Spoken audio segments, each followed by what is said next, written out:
नमस्कार साथियों, मैं हूं राजवीर सिंह राजपूत और आज के इस कार्यक्रम में हम बात करने जा रहे हैं मुसलमानों के बीच के एक ऐसे समुदाय की जिसकी जड़ें निकली तो हिंदुस्तान से थी, परंतु आज पाकिस्तान में जुल्म के शिकार है। जी हां, हम बात कर रहे हैं मुसलमानों के बीच से निकले एक समुदाय अहमदी मुसलमान की। अहमदी समुदाय मुसलमानों का वह समुदाय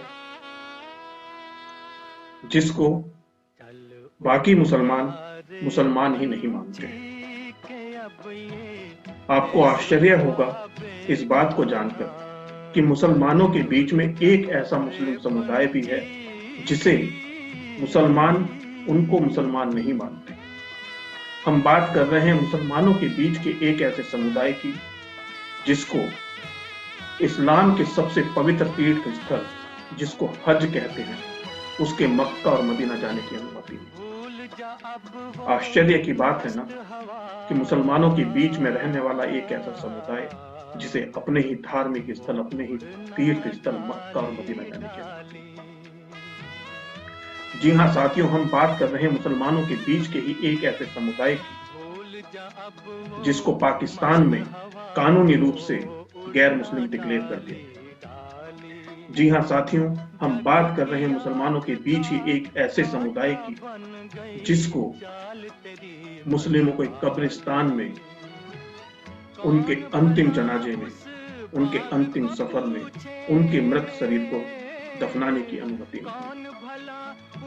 हम बात कर रहे हैं मुसलमानों के एक ऐसे समुदाय की जिनको पाकिस्तान के अंदर इस्लाम का सबसे बड़ा नंबरदार बनने वाला देश, हिंदुस्तान से कटकर मुसलमानों के नाम पर अलग बनने वाला देश, जो अपने ही मुसलमानों के बीच के एक समुदाय को अस्सलाम अलैकुम कहने पर जेल की सजा सुनाई। अर्थात मुसलमानों के बीच का वो समुदाय जिसे सलाम कहने की भी अनुमति नहीं। हम बात कर रहे हैं मुसलमानों के बीच के एक ऐसे समुदाय की जिसके लिए वाजिब उल कत्ल के फतवे जारी होते। वाजिब उल कत्ल का अर्थ होता है कि इनका कत्ल उचित है। अहमदी मुसलमान कौन होते हैं, इनका ओरिजिन क्या है, इत्यादि इत्यादि बातों में जाने से पहले एक घटना का जिक्र मैं आपके सामने करने जा रहा हूं।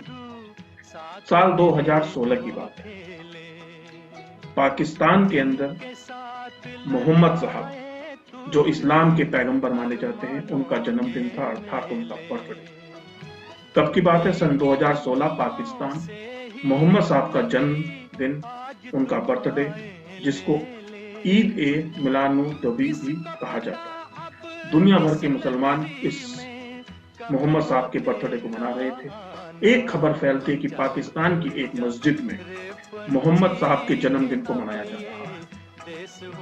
अचानक से पाकिस्तान की गलियों से, शहरों से, कस्बों से लोगों की एक भीड़ उमड़ पड़ती है, एक उन्मादी भीड़ उमड़ पड़ती है और वो चल देती है उस मस्जिद की तरफ जिस मस्जिद में मोहम्मद साहब का जन्मदिन।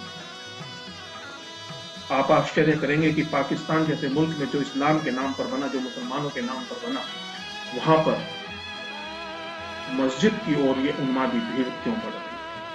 यह उन्मादी भीड़ उस मस्जिद को चारों तरफ से घेर लेती है, उस मस्जिद पर पथराव किया। ये पथराव करने वाले आखिर कौन थे और क्यों कर रहे थे? उस मस्जिद पर गोलियां चलाई जाती हैं, बड़ी संख्या में लोग मार दिए जाते हैं। मस्जिद के अंदर जो मोहम्मद साहब, इस्लाम के जो पैगंबर थे, उनका जन्मदिन मनाने के लिए जो लोग एकत्रित हुए थे, उन पर गोलियां चलाई जाती हैं, उनको मार दिया। मस्जिद के एक हिस्से में आग लगा दी जाती है। मस्जिद का वो हिस्सा आग की लपटों में धू धू करके जल उठता है। आश्चर्य है ना? मुसलमानों के नाम पर, इस्लाम के नाम पर बना पाकिस्तान, उसके अंदर एक मस्जिद, उसको एक भीड़ उस पर हमला करती है, गोलियां चलाती है उसमें। ये आग लगाने वाले कौन थे? जहां पर 95% मुसलमान रहते हैं, वहां पर कौन थे ये लोग? ये क्या आरएसएस के लोग थे? ये क्या बजरंग दल के लोग थे? ये क्या बीजेपी के लोग थे? ये क्या हिंदुओं की उन्मादी भीड़ थी? नहीं, संभव ही नहीं। यह भीड़ थी उन मुसलमानों की जिन्होंने पाकिस्तान बनाया था इस्लाम के नाम पर। ये आग लगा रहे थे, पथराव कर रहे थे उस मस्जिद में जिसमें मोहम्मद पैगंबर का जन्मदिन मनाया गया। क्यों? क्योंकि उस मस्जिद में मोहम्मद पैगंबर का जन्म मनाने वाले लोग अहमदी मुसलमान थे, इसलिए उनको हक नहीं था मोहम्मद पैगंबर के जन्मदिन को मनाने का। उनको आज्ञा नहीं थी उनका बर्थडे सेलिब्रेट करने की। उनको अनुमति नहीं थी ईद ए मिलानुनबी के दिन को हर्षोल्लास से मनाया। अब प्रश्न आता है कि ये अहमदी कौन है? ये अहमदी मुसलमान कौन है जो मुसलमानों के बीच का एक समुदाय है जिसको अहमदी मुसलमान कहा जाता है। अहमदी समुदाय स्वयं को मुसलमान कहता है, लेकिन मोहम्मद को आखिरी पैगंबर नहीं मानता।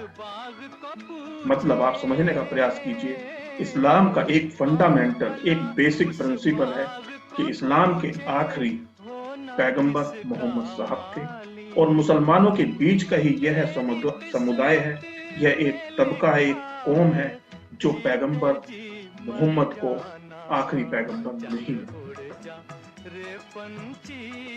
जबकि आमतौर पर इस्लाम में मोहम्मद को आखिरी पैगंबर माना था। आखिर इस अहमदी मुसलमान समुदाय की स्थापना किसने की? कौन इसके फाउंडर थे? किसने इसके प्रिंसिपल्स रखे? इन सब बातों को जानने के लिए हम बात करते हैं कि इस समुदाय के संस्थापक कौन थे।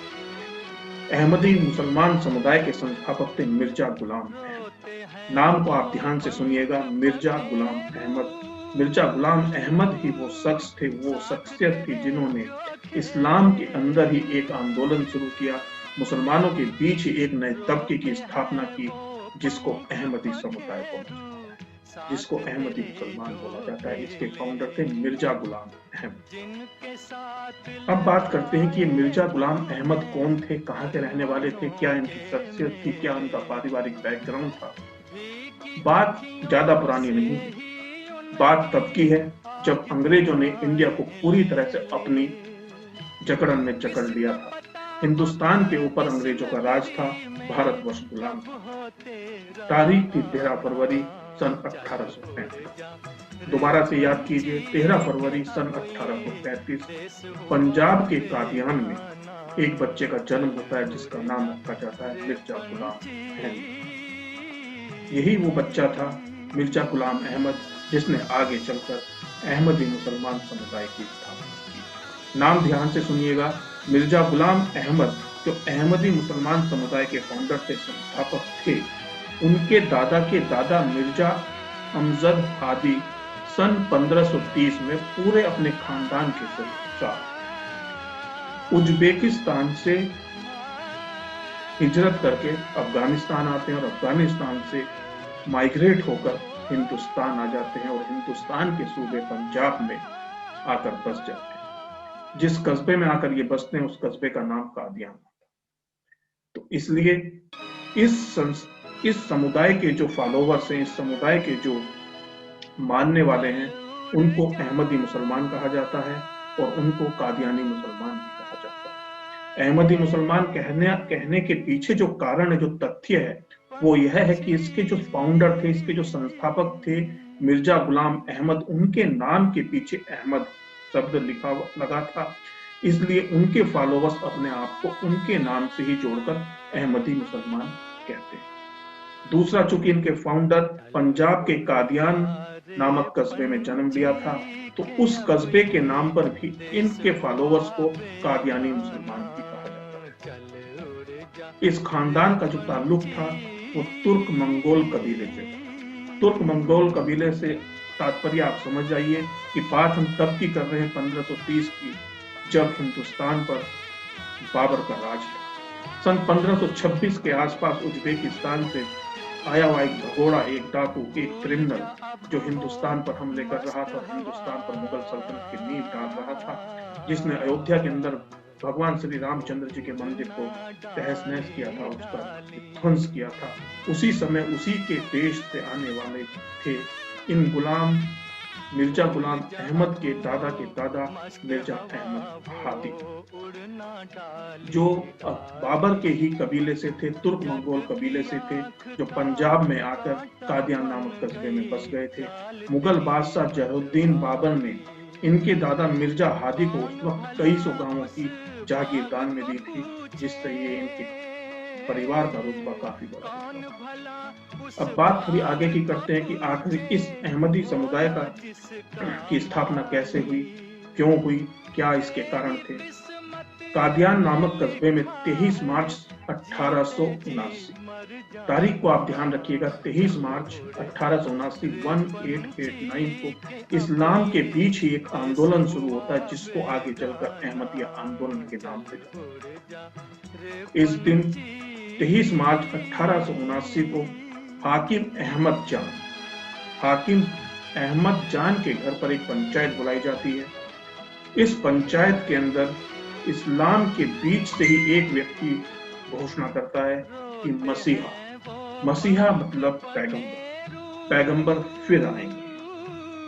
वहां उपस्थित लोगों की आंखें को चक्की रह जाती हैं कि पैगंबर दोबारा कैसे आ सकते हैं, क्योंकि इस्लाम में मोहम्मद साहब को आखिरी पैगंबर, और यह व्यक्ति उस पंचायत में कहता है कि पैगंबर फिर आएंगे। उसने लोगों से कहा कि मोहम्मद आखिरी नबी नहीं है, बल्कि मैं खुद अपने आप में एक नबी हूं। उन्होंने दावा किया, मुझे पैगंबर मोहम्मद की तरह ही अल्लाह से हुक्म मिला है कि मैं तुमसे इस बात बेआत लूं कि मैं नबी हूं, और मुझे जमात बनाने का हुक्म मिला। ध्यान से सुनिएगा, इस व्यक्ति ने, जिसका नाम मिर्जा गुलाम अहमद था, उस पंचायत में 23 मार्च 1879 को लोगों के बीच में एक घोषणा की कि मसीहा मतलब पैगंबर मतलब प्रोफेट फिर दोबारा से इस धरती पर आएंगे, और मोहम्मद आखिरी पैगंबर नहीं है, मोहम्मद आखिरी नबी नहीं है, मैं खुद भी नबी हूं। और वो आगे कहते हैं कि जैसे उस समय मिडिल काल में मोहम्मद पैगंबर को हुक्म मिला था अल्लाह की तरफ से कि वो अल्लाह के संदेश को लोगों के बीच में पहुंचाएं, ऐसे ही मुझे संदेश मिला है, मुझे अल्लाह का हुक्म मिला है कि मैं भी मोहम्मद पैगंबर की तरह मैं भी पैगंबर हूं, और मैं आपसे इस बात को मनवाऊं कि आप मुझे अपना नबी माने, और मुझे अल्लाह की तरफ से एक जमात बनाने का आदेश मिला है, हुक्म मिला है। इस पंचायत में पहले दिन लगभग 40 लोगों ने बेआत ली मतलब उसकी बात को माना। तो पहले दिन जो पंचायत हुई थी, उस पंचायत में 40 लोगों ने इस बात को कबूल कर लिया कि मिर्जा गुलाम अहमद अल्लाह के पैगंबर हैं, वो उसके नबी। और इस तरह से इस कादियान नामक कस्बे में जो पंजाब में स्थित है, पहली अहमदी जमात तैयार। और मिर्जा गुलाम अहमद ने अहमदिया आंदोलन शुरू करने के 2 साल के बाद विधिवत रूप से 1891 में 1891 में अपने आप को मसीहा मतलब पैगंबर मतलब प्रोफेट डिक्लेयर कर दिया, घोषित कर दिया।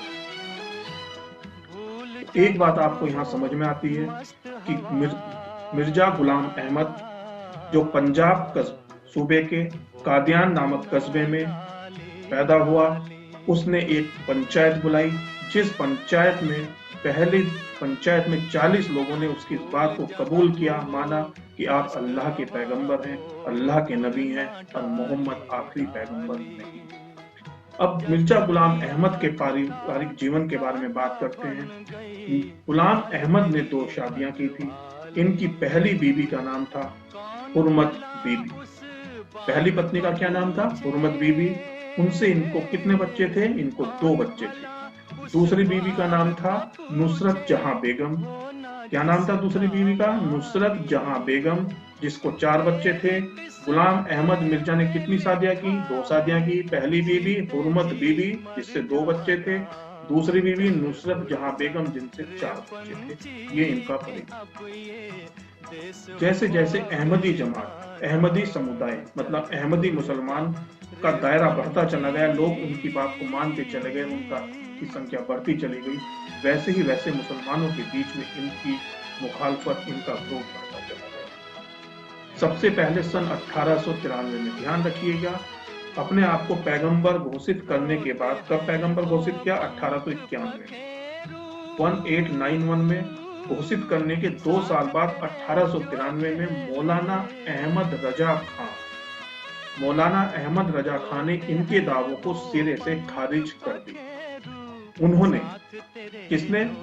मौलाना अहमद रजा खान ने मक्का और मदीना के उलेमाओं से मिर्जा गुलाम अहमद पर फतवा कुफ्र जारी करवाया।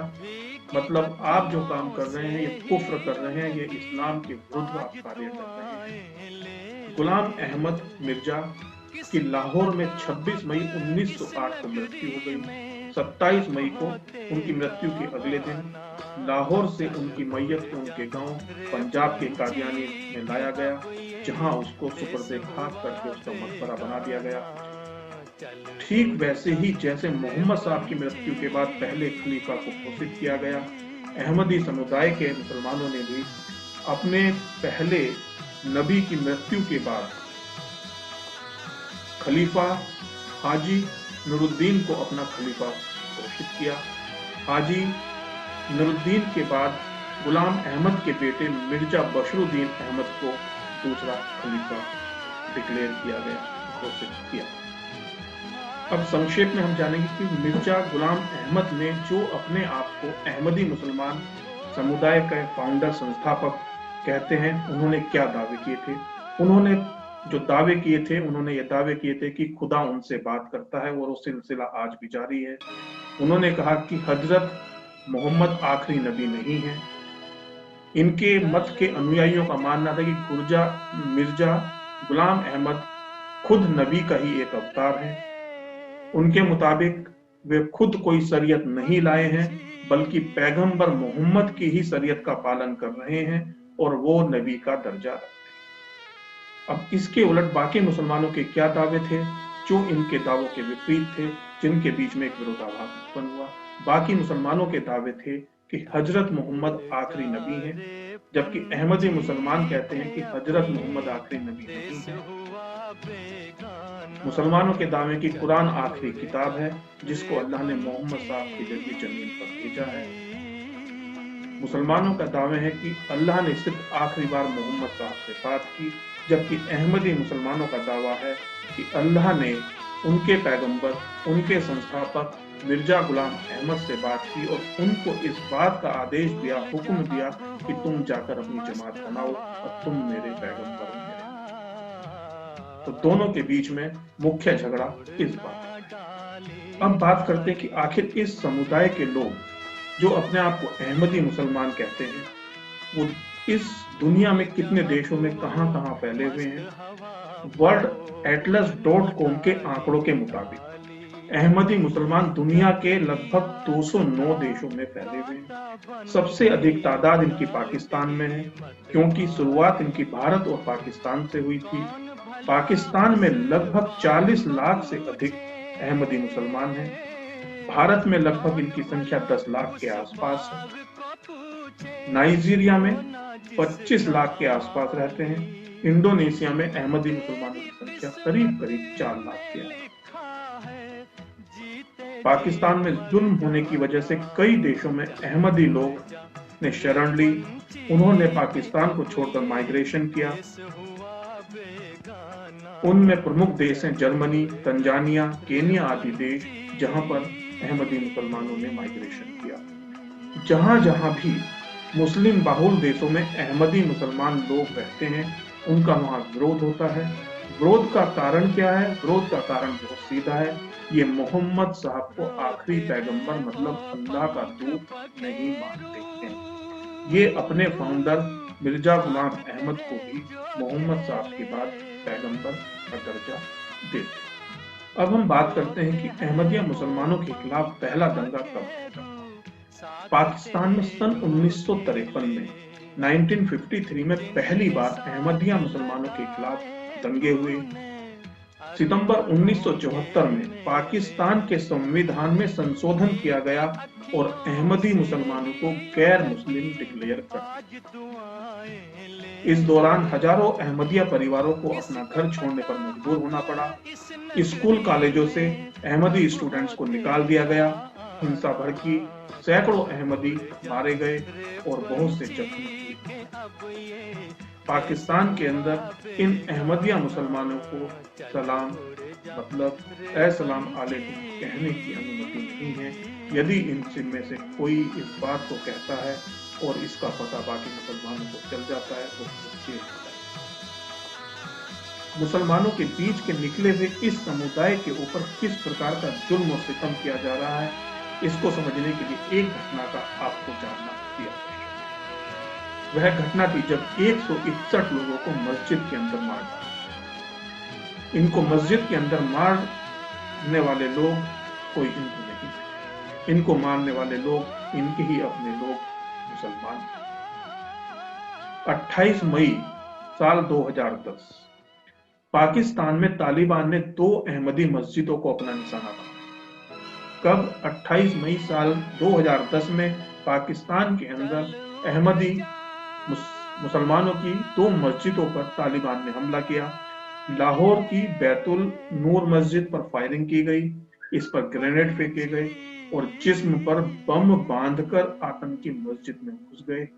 94 लोग इस आतंकी हमले का शिकार हुए, उनकी मृत्यु, 100 से अधिक लोग जख्मी। दूसरी मस्जिद दारुल जिक्र भी लाहौर की थी, यहाँ पर भी इस मस्जिद पर भी तालिबान ने हमला किया और 67 अहमदी मुसलमान इस हमले में मार डाले।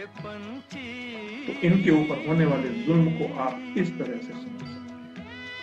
और अंत में सिर्फ इतना ही मैं आपके सामने कहना चाहता हूँ, बताऊंगा कि मुसलमानों का जो कलमा है ला इलाहा इल्लल्लाह मोहम्मद उर रसूल अल्लाह, जिसका अर्थ होता है नहीं है कोई खुदा सिवाय अल्लाह के और मोहम्मद अल्लाह के रसूल। इस्लाम के मानने वाले इस बात पर यकीन करते हैं, लेकिन एक ऐसा समुदाय जो हजरत मोहम्मद को आखिरी पैगंबर स्वीकार नहीं करता है, यह समुदाय है अहमदिया मुसलमान। ये लोग नमाज पढ़ते हैं, बाकी मुसलमानों की तरह ही दाढ़ी रखते हैं, उनकी तरह ही टोपी पहनते हैं, उनकी तरह ही बातचीत करते हैं, उनके ही लहजे में बोलते हैं, उनके ही जैसे दिखते हैं और खुद को मुसलमान भी कहते हैं। लेकिन उन्हीं के देश में पाकिस्तान में दूसरे मुसलमान नहीं। वजह है अहमदिया इस्लामिक मूल्यों में से एक पैगंबर मोहम्मद को आखिरी नबी नहीं मानते। तो साथियों, आज के इस वीडियो में अहमदी मुसलमानों के बारे में मैंने आपको जानकारी दी। मेरा पूरा प्रयास रहा कि आपको इनके इतिहास से लेकर इनके पूर्वजों तक और कहां से इनकी धारा फूटी, कहां से इनके संस्थापक आए, क्या उनका नाम था, क्या उनके कार्य थे और क्या उनके सिद्धांत हैं, और बाकी मुसलमानों से वो किस तरह अपने आप को अलग रखते हैं, या बाकी मुसलमान किस तरह से क्यों उनको मुसलमान नहीं मानते हैं, विस्तार से आपको बताने का प्रयास किया। साथियों, यदि आपको संवाद का यह वीडियो पसंद आया हो, आपको लगा हो कि इस वीडियो में एक ऐसी जानकारी दी गई है जो जानना आपके लिए भी आवश्यक थी, तो मैं अपने सभी व्यूअर्स से, सभी साथियों से निवेदन करूंगा कि आप कृपया हमारे चैनल को सब्सक्राइब अवश्य करें। वीडियो आपको पसंद आया हो तो उसको लाइक अवश्य करें। लाइक करने के बाद, सब्सक्राइब करने के बाद यदि आप चाहें तो इसको अपने साथियों को आगे शेयर करें, ताकि यह महत्वपूर्ण जानकारी, यह विषय अहमदिया मुसलमानों का बाकी दुनिया तक जाए, बाकी लोगों तक जाए। ऐसी मेरी आपसे अपील है। नमस्कार, धन्यवाद। भारत माता की जय। वंदे मातरम।